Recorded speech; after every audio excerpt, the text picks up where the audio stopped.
वाशिम जिल्ह्यामध्ये गेल्या 9 दिवसापासून इंधन तुटवड्याची समस्या कायम आहे। गेल्या 10 दिवसांमध्ये 3 वेळा पेट्रोल डिझेलचे दर वाढून देखील डिझेल मिळत नाहीये। डिझेल टंचाई असल्यामुळे पेट्रोल पंपावरूनच आढावा घेतलाय आमचे प्रतिनिधी मनोज जयस्वाल यांनी। जाणून घेऊयात।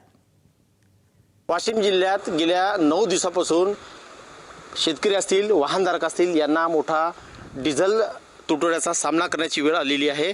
एकीकडे दरवाढीचा झटका आज बसलेला आहे, तर दुसरीकडे डिझेल टंचाई असल्याचंही चित्र पाहायला मिळतंय। आपण बघू शकतो, मी आहे वाशिमच्या एका पेट्रोल पंपावर आणि इथं मोठ्या वाहनाच्या रांगा लागलेल्या आहेत।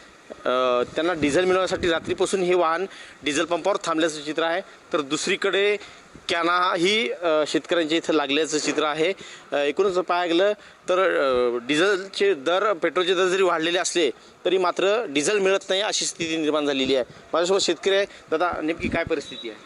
काल दुपारी 3 वाजतापासून मी इथं होतो। रात्री मी इथंच गादी गोदडी टाकून इथंच झोपलो।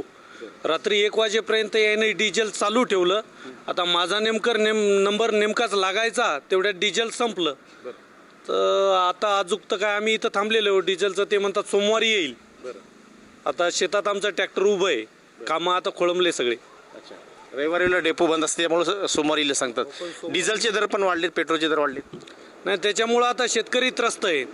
आता काही जे लोकांचं आता काही नियोजन आहे किंवा मॅनेजमेंट आहे, त्या लोकांना स्टॉक पण करून ठेवला, पण आम्ही जे खरे शेतकरी हो की जे की शेतात काम करतो, आम्ही परेशान हो। आशेवर बसलो की डिझेल आता येईल मग येईल, पण त्यांनी सांगितलं की सोमवारीपर्यंत आता डिझेल येणार नाही। नागरिकांना दरवाढीसह नो डिझेलचा फलक सध्या पाहायला मिळतोय, त्यामुळं आणखी 2 दिवस शेतकऱ्यांना हलाप्रश्न सहन करण्याची वेळ येणार आहे। मनोज जयस्वाल, ABP माझा, वाशिम।